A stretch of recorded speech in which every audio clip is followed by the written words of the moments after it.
Doctors are describing the aftermath of the attack in the Syrian city of Douma on April the 7th. Witnesses explained how it all unfolded to the UN-backed chemical watchdog just an hour or two ago, alongside Russia's representative to the group. Well, our Europe correspondent Peter Oliver was across it.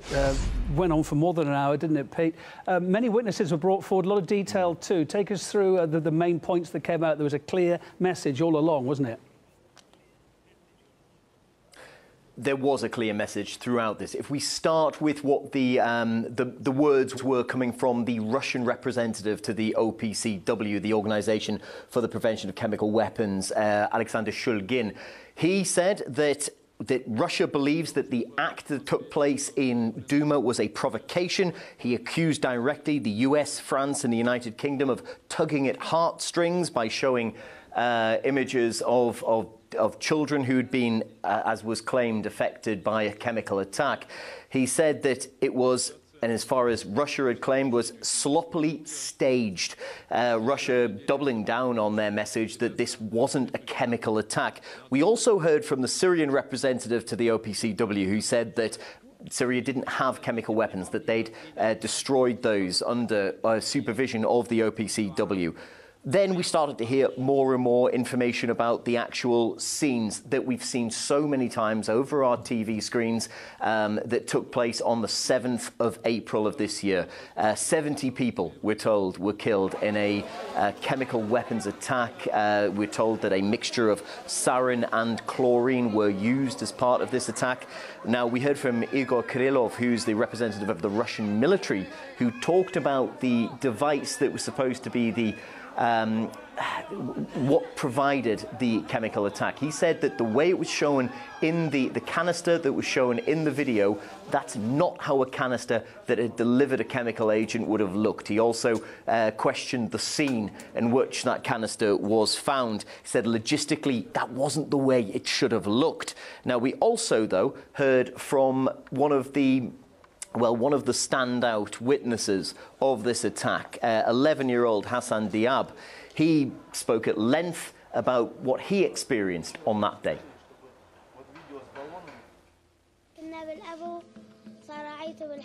We were in the basement and then heard someone outside scream, "Go to hospital." We were scared. They started to pour water on me. I don't know why they did this.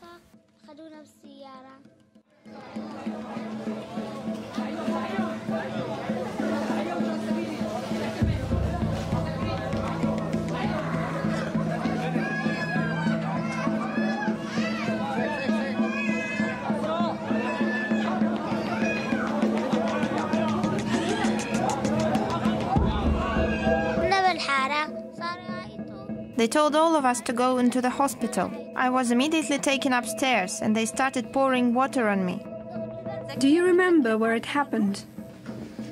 Right here. Where is it? Here it is.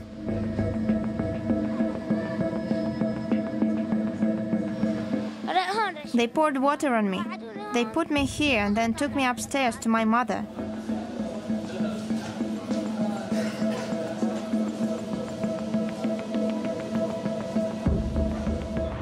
That's me in the video, that's me. Yes. Now, Hassan and his father weren't the only witnesses that were brought forward by the Russian delegation. We also heard from doctors that were on the scene. They said that they treated people that weren't suffering from the type of symptoms that you would expect from a chemical attack. They said that they did treat people who were suffering from asphyxiation, from smoke inhalation, but nobody that showed any symptoms of, say, a chemical substance having been used. Again, very detailed descriptions that were given. We can listen to them now. Around 7 p.m, I was in the hospital's emergency room. Then a person holding a child entered and started shouting, "Chemical weapons, chemical weapons." The situation in the hospital became chaotic. A lot of people were frightened. They began panicking. People had injuries. They had trouble breathing. But we had patients like that arriving all the time.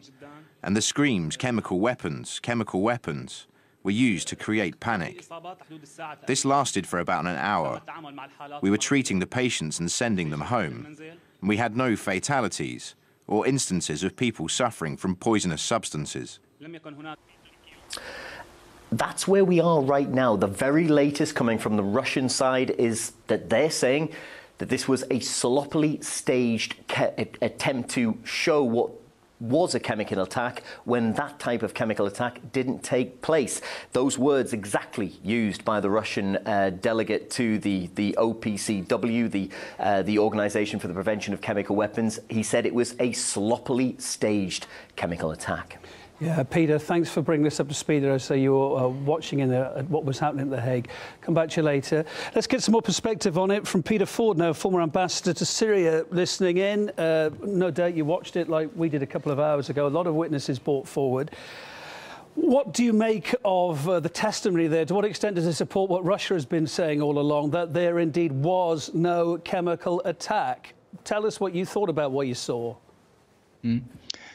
Well, I thought it was very convincing, and it backed up completely the Syrian and Russian version of what actually happened. And the video itself, to anyone with an open mind, it's clear that what's going on. But then I'm afraid that you really need to engage your brain to understand what's going on.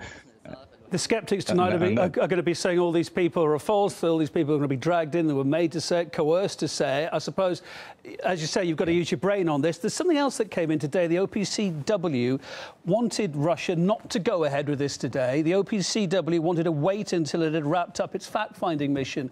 Why would they say that? Why wouldn't they want every bit of information to hand, both what they found on the field there and what Russia had to say from the witnesses it put together, doctors, chemical specialists, etc.? Well, I noticed the OPCW didn't complain about a similar episode. The BBC showed alleged testimony from alleged victims in Idlib who were making contrary claims to what we've just heard.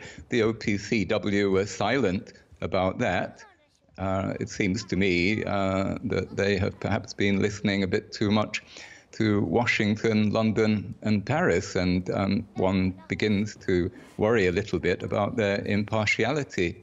I mean, when you've got doctors that purport to be on the ground there, witnesses that they say they were most definitely there, on the scene, as it happened, caught up in it, they describe how they were caught up in it.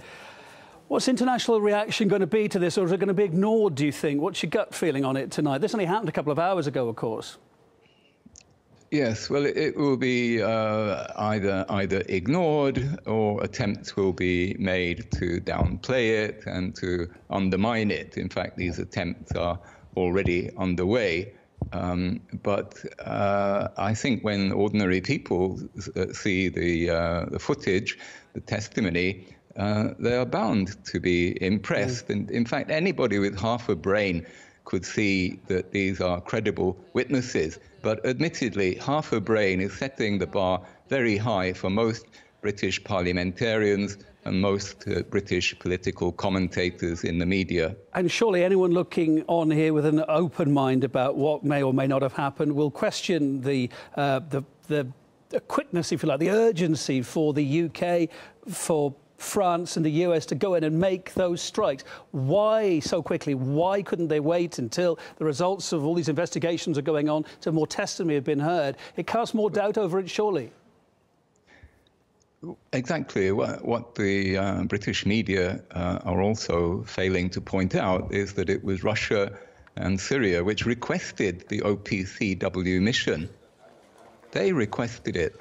Britain, America and France have still not to this day confirmed that they wanted the mission to go ahead.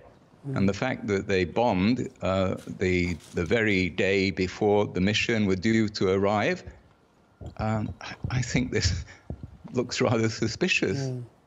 Well, aside to this, then, questions about how long the US is going to stay in Syria. Now, US Secretary of State Mattis said today that the US is going to expand its fight in Syria. That, again, contradicts Donald Trump's early desire to leave, and he's made various statements about it. As we know, he was going to pull out, then he wasn't, then this happened. What is the White House latest strategy, do you think? I don't think the White House has a strategy. They have different tactics from day to day. But to be fair to President Trump, he does seem to have a strong inclination to put America first and bring American troops back home and stop wasting trillions of American taxpayers' money. That's his clear inclination. But of course, the deep state in America, the security state, the generals, the political elites are all pulling in the other direction. They want endless war in the Middle East. Yeah. Peter, whether our viewers agree with you or not, it's always very good to have your insight, your experience. Peter Ford, former UK ambassador to